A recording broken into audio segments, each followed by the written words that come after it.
खबर दिन पर देखेंगे आप। मैं हूं आपके साथ आपका मेजबान रहीम अहमद खान। नजर डालेंगे देश और दुनिया की तमाम बड़ी खबरों पर। आगाज करेंगे हेडलाइंस के साथ।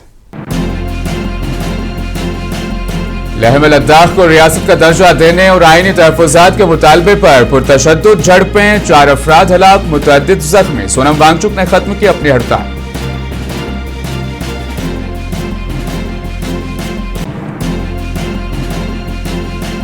पटना में कांग्रेस वर्किंग कमेटी का इजलास मुनक़िद। करारदाद में एसआईआर को करार दिया गया जमहूरियत के लिए सबसे बड़ा खतरा। तंजीमी मजबूती पर भी दिया गया जोर।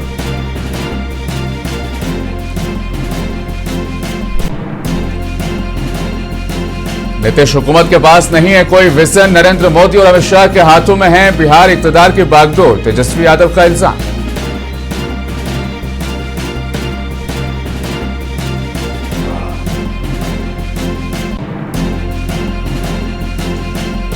पंजाब काबीना ने रियासत की मईशत को तेज करने और कारोबार को फरोग देने के लिए कई अहम इक़दामात को दी मंजूरी। नई ओटीएस स्कीम भी कराई मुतारिफ। लद्दाख के लेह कस्बे में मुजाहिरीन और सिक्योरिटी एहलकारों के दरमियान शदीद झड़पों में 4 अफराद हलाक और मुतअद्दिद जख्मी हो गए हैं। लद्दाख को रियासत का दर्जा देने और आईनी तहफुजात का मुतालबा करते हुए सैकड़ों अफराद सड़कों पर निकल आए थे। बरहम मुजाहिरीन ने बीजेपी के दफ्तर और पुलिस की एक गाड़ी समेत मुतअद्दिद गाड़ियों को निशाना बनाया। बताया जा रहा है कि मुजाहिरीन की पुलिस के साथ झड़पें भी हुई है। इस दौरान चंद पुलिस एहलकार भी जख्मी हुए हैं। यह तशद्दुद लेह अपेक्स बॉडी और हुकूमत के दरमियान होने वाले आइंदा मुज़ाकरात के पस मंजर में हुआ। मरकज ने लद्दाख के लोगों के मुतालिबात पर बातचीत दोबारा शुरू करने के लिए 6 अक्टूबर को नुमाइंदों के साथ मीटिंग तलब की है।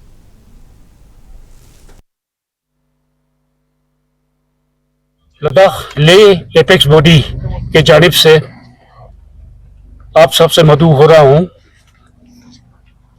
जैसा कि आप सभी को ज्ञात हो चुका होगा, लद्दाख के लोगों की तरफ से एपेक्स बॉडी के एजिस के अंदर लद्दाख के 4 मुद्दों को लेकर काफी अरसे से हम लोग एक यहाँ पर आंदोलन चला रहे थे। तो आज का दिन भी उसी सिलसिले में बहुत बड़ा यहाँ मजलिस का होना, ये जितने भी हमें सोशल रिलीजियस ऑर्गेनाइजेशन के यूथ विंग है और एपेक्स बॉडी के यूथ विंग की जानिब से आज एक हड़ताल का कॉल यहाँ पर दिया गया था, जो कि बहुत पीसफुली चल रहा था।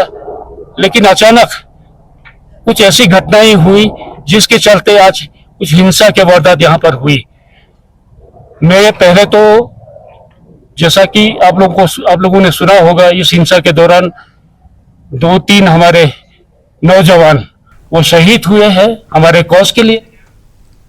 लेह में लद्दाख को रियासत का दर्जा देने के मुतालबे के लिए होने वाले एहतजाज के पुरतशद्दुद होने के फौरन बाद कारकुन सोनम वांगचुक ने अपनी भूख हड़ताल खत्म कर दी है। उन्होंने लोगों से अमन की अपील की है। सोनम वांगचुक ने कहा है कि आज नौजवानों का गुस्सा जेनजी इंकलाब की एक किस्म है। उन्होंने कहा कि लद्दाख में नौजवान 5 सालों से बेरोजगार हैं।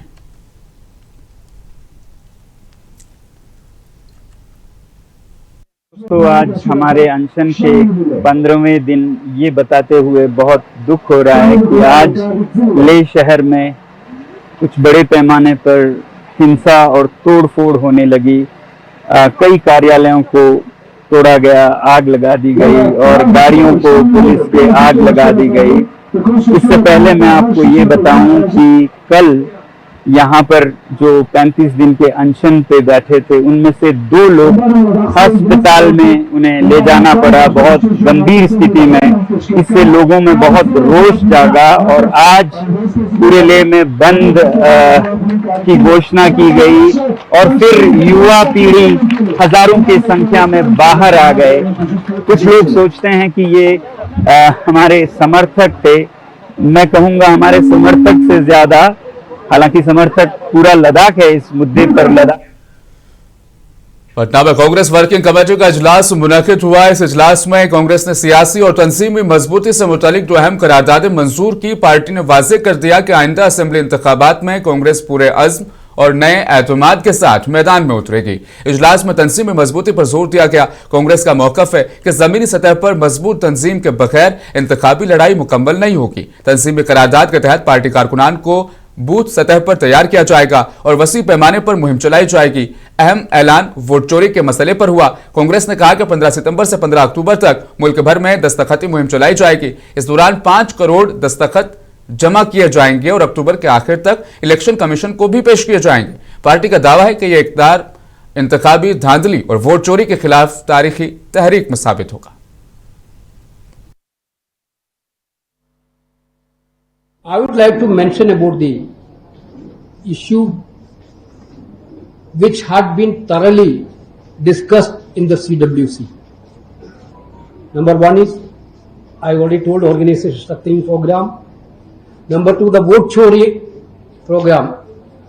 Honorable Congress President and Rahul Gandhi congratulate the entire Bihar leaders for having a massive voter adhikar yatra these days.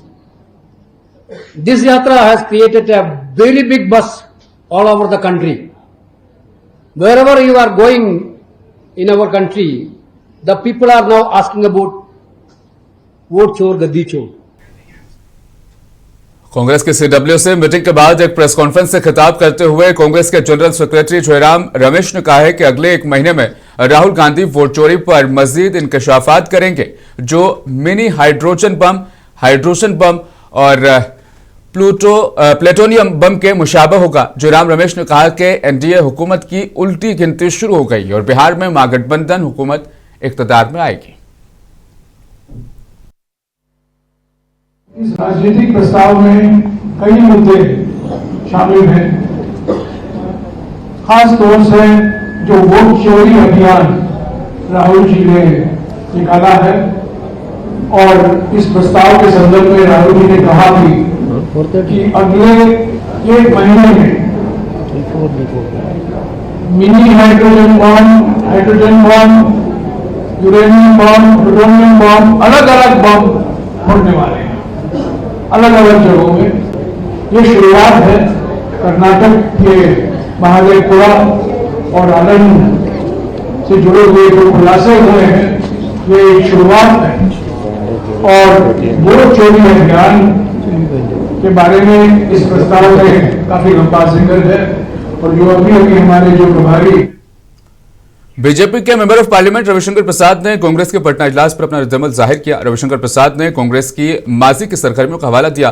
पूछा कि पार्टी को अचानक बिहार में इतनी दिलचस्पी क्यों हो गई। उन्होंने इल्जाम लगाया कि कांग्रेस ने सिर्फ अपने सियासी फायदे के लिए पटना में इजलास मुनक्किद किया है। मित्रों, आज पटना में कांग्रेस की राष्ट्रीय कार्यकारिणी की बैठक है और मेरे क्षेत्र में हो रही है, तो मुझे लगा कि वहीं से उनकी बातों का कुछ जवाब दिया जाए। फिर लगा नहीं, उनका जवाब दिल्ली से देना चाहिए। मेरे मन में पहला सवाल यह आया कि कांग्रेस पार्टी की राष्ट्रीय कार्यकारिणी तो दिल्ली में होती है, ये पटना में कब हो रही है? तो मालूम हुआ 85 साल के बाद हो रही है। तो पहला सवाल तो यही कहना है, वो कांग्रेस वालों, आपको पटना और बिहार की सुध 85 साल के बाद आई, और ये मुझे आपको बताना इसलिए जरूरी है। कांग्रेस सीडब्ल्यूसी ने गजा पर इजराइल की नस्लकुशी पर हिंदुस्तान की मुबैना खामोशी पर भी हुकूमत को तनकीद का निशाना बनाया। नस्लकुशी की जंग पर गहरी तशवीश का इजहार करते हुए कांग्रेस ने निशानदेही की कि हिंदुस्तान हमेशा अखलाकी ज़मीर का मीनार रहा है और इल्जाम लगाया कि अब शर्मनाक तौर पर खामोशी तमाशाबीन बनकर रह गया है। कांग्रेस ने यह भी इल्जाम लगाया कि गजा हुकूमत की पॉलिसी की वजह से हिंदुस्तान की खारजा पॉलिसी अब अखलाकी तौर पर भी दागदार हो गई है।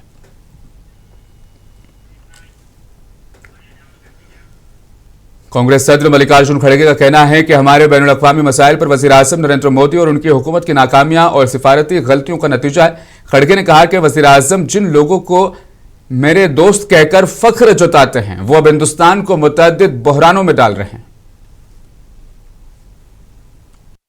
प्रधानमंत्री अंतर्राष्ट्रीय स्तर पर हमारे मुसीबतें नरेंद्र मोदी और उनकी सरकार की नाकामी और कूटनीतिक विफलता का नतीजा है।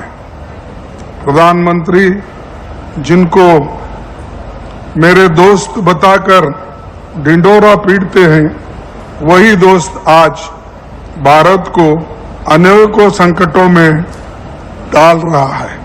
आज जब हमारे वोटर लिस्ट से आधिकारिक रूप से छेड़छाड़ किया जा रहा है, तो आवश्यक है कि हम लोकतंत्र की जननी बिहार में अपनी एक्सटेंडेड CWC की मीटिंग आयोजित करके इस देश के लोकतंत्र और संविधान को बचाए रखने के अपनी प्रतिज्ञा।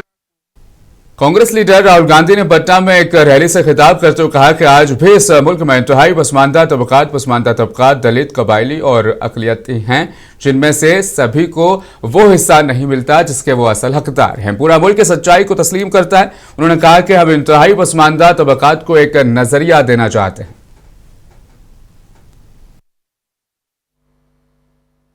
सोच थी कि आज भी इस देश में अति पिछड़ा वर्ग है, दलित हैं, आदिवासी हैं, अल्पसंख्यक हैं, जिनको जितनी भागीदारी मिलनी चाहिए नहीं मिलती है। इस सच को पूरा देश पहचानता है। हम जाति जनगणना करवाना चाहते हैं क्योंकि हम दूध का दूध, पानी का पानी करवाना चाहते हैं और दिखाना चाहते हैं कि इस देश में दलितों की, अति पिछड़ों की कितनी आबादी है, माइनॉरिटीज की, आदिवासियों की, गरीब जनरल कास्ट की कितनी आबादी है, पूरे देश को पता लगना चाहिए। वो हमारी विचारधारा है। दूसरी तरफ, पता नहीं आपने देखा या नहीं, उत्तर प्रदेश में क्या हुआ आपने देखा? आपने देखा कि उत्तर प्रदेश में अब जात बेस्ड प्रोटेस्ट करना मना है। एक तरफ वो सोच है और दूसरी तरफ हमारी सोच है। आज हम यहां क्यों आए? क्योंकि हम अति पिछड़ा वर्ग को एक आरजेडी लीडर तेजस्वी यादव का कहना है कि रियासती हुकूमत के पास कोई विजन नहीं है। उन्होंने कहा कि बिहार में हुकूमत नीतीश कुमार नहीं चला रहे हैं, बल्कि नरेंद्र मोदी और अमित शाह चला रहे हैं। तेजस्वी ने कहा कि हमारी लड़ाई बदउनवान एहलकारों के खिलाफ है। एक बात आप लोग जानते ही, ये सरकार जो है नकलची सरकार है, नकल करने में माहिर है। अपने इनके पास कोई विजन नहीं है। अब हो सकता है आज हम लोगों ने अनाउंस किया है तो इसमें से भी नकल कर ले। हम लोगों ने बोला पेंशन की बात, बिजली की बात, महिलाओं की बात, माई बहन मान योजना की बात, करना कि नहीं करना नकल। तो ये लोग विजन हम लोगों के पास है, वो लोग तो विजनलेस लोग हैं। अब लोग कह रहे हैं भाई 2005 से 25 बहुत हुए नीतीश, अब जो है बिहार को जो आगे लेकर के जाने का काम करे। ठीक बस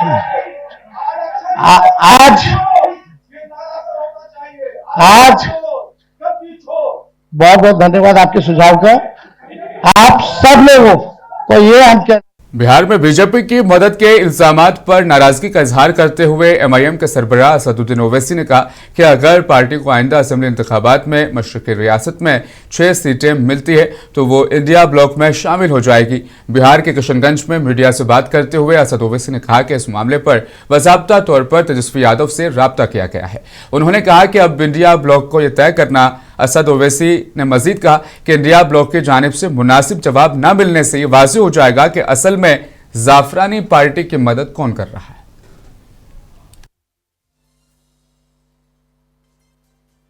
खत लिखा है, फिर अख्तर उल ईमान साहब ने यहाँ के लीडर ऑफ अपोजिशन को लेटर लिखा है। मीडिया के जरिए हमने इस बात को कहा है कि एमआईएम पार्टी अलायंस के लिए तैयार है। और फिर अख्तर उल ईमान साहब ने अपने आखिरी खत में ये भी कहा है कि हमको अब 6 सीट दे दीजिए। अब ये उनको फैसला करना है। ये नहीं करेंगे तो बिहार की जनता ये देख लेगी कि कौन बीजेपी को कामयाब कराना चाहता है या कौन बीजेपी को रोकना चाहता है। तो अब ये फैसला बिहार की आवाम पर है। हम तो अपनी जिम्मेदारी को निभा चुके हैं। कल कोई या हमसे ना कहे कि आपने बातचीत नहीं की, आपने फुला नहीं किया। तो हमने तो अपनी तरफ से पूरी कोशिश की और जनता के सामने, आवाम के वन नेशन वन इलेक्शन पर जेपीसी की मीटिंग मुनक्किद हुई। बीजेपी के रुकन पार्लियामेंट और जेपीसी के चेयरपर्सन बीपी चौधरी ने कहा कि अगर लोकसभा और असेंबली के इंतखाबात एक साथ होंगे तो इससे पैसा बच जाएगा। उन्होंने कहा कि आज की मीटिंग में इक्तिसादी माहिरीन को तलब किया गया था।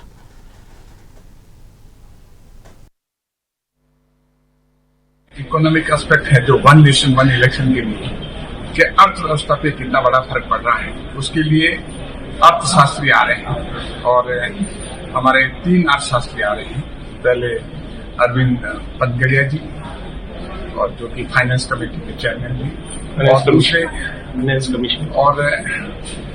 फाइनेंस कमीशन के चेयरमैन भी हैं, और दूसरे जो हैं वो डॉक्टर सुरजीत बल्ला जी हैं, और तीसरे जो हैं मोन्टेक सिंह अगवाले जी हैं। तो तीनों अपने आप में अर्थशास्त्र के माने इकोनॉमिस्ट हैं।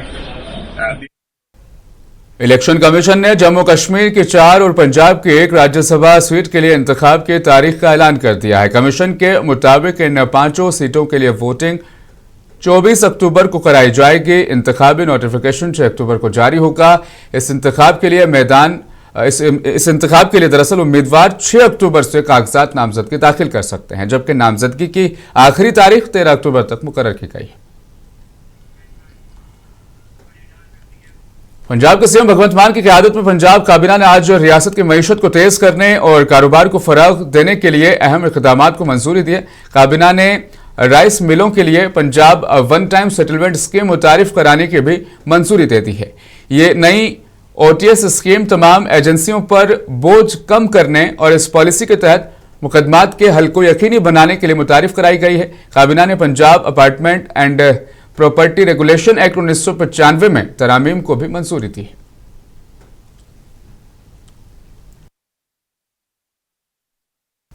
जीएसटी इस्लाहात पर पंजाब के वजीर हरपाल सिंह चीमा का कहना है कि पंजाब ने जीएसटी के नए स्लैब का खैर मकदम किया, लेकिन इससे होने वाले नुकसान की तलाफी का भी मुतालबा किया है। उन्होंने कहा कि रियासत को सालाना तकरीबन 6000 करोड़ रुपए का नुकसान हो सकता है।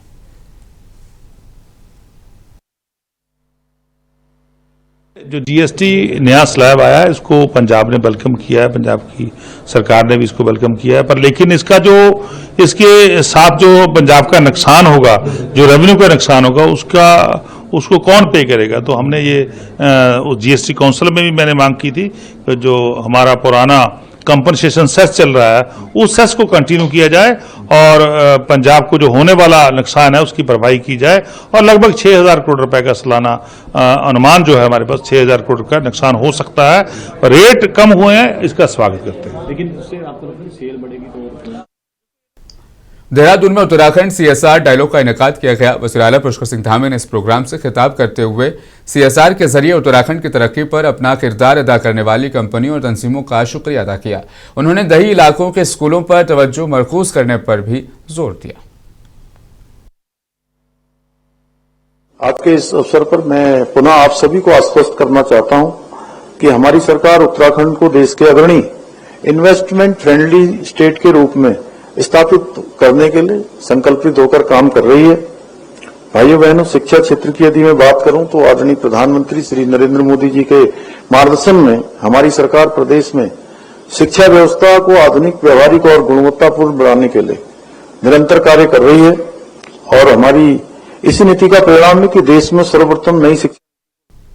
राजस्थान के सीएम भजनलाल शर्मा ने कहा कि वज़ीर-ए-आज़म नरेंद्र मोदी की क़यादत में मरकजी हुकूमत ने जीएसटी स्लैब को आसान बना दिया है और शरहों में कमी की गई है। इस बात को यकीनी बनाने के लिए कि रियासत के ज्यादा से ज्यादा बाशिंदे इस कमी से मुस्तफीद हों, उन्होंने ताजिरों और दुकानदारों से अपील की कि वो जीएसटी की शरह में कमी का पूरा फायदा सारिफिन तक पहुंचाए।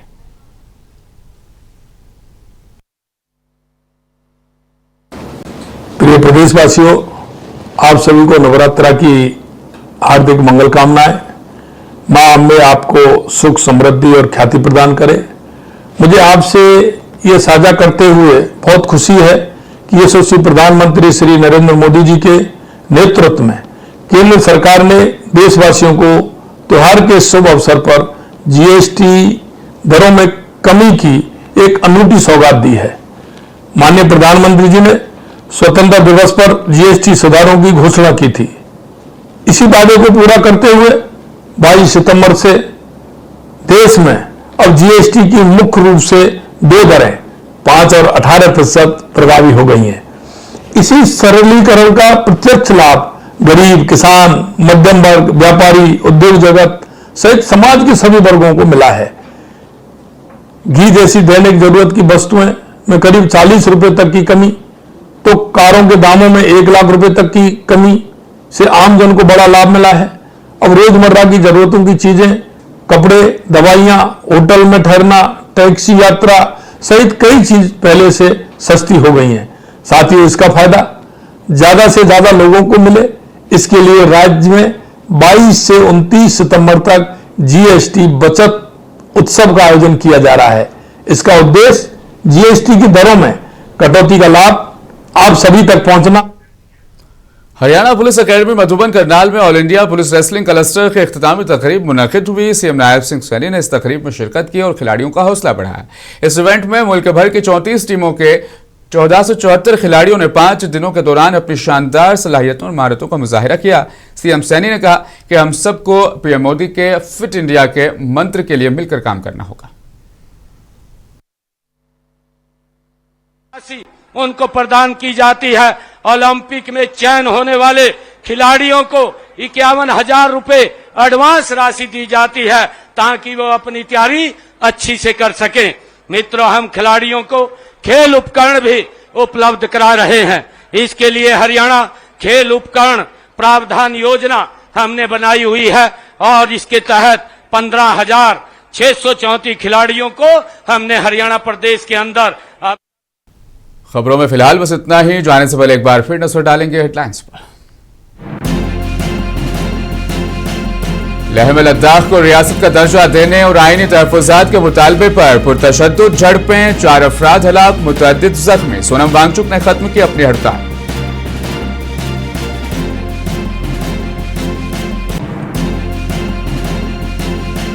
पटना में कांग्रेस वर्किंग कमेटी का इजलास मुनक़िद। करारदाद में एसआईआर को करार दिया गया जमहूरियत के लिए सबसे बड़ा खतरा। तंजीमी मजबूती पर भी दिया गया जोर।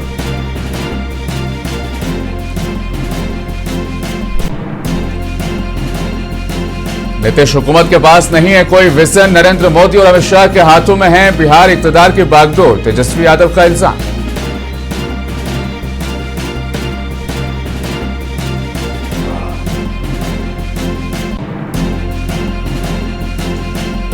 पंजाब काबीना ने रियासत की मईशत को तेज करने और कारोबार को फरोग देने के लिए कई अहम इक़दामात को दी मंजूरी। नई ओटीएस स्कीम भी कराई मुतारिफ। खबर दिन भर में आज के लिए फिलहाल बस इतना ही। मुझे दीजिए इजाजत। आप बने रहें मुंसिफ टीवी के साथ।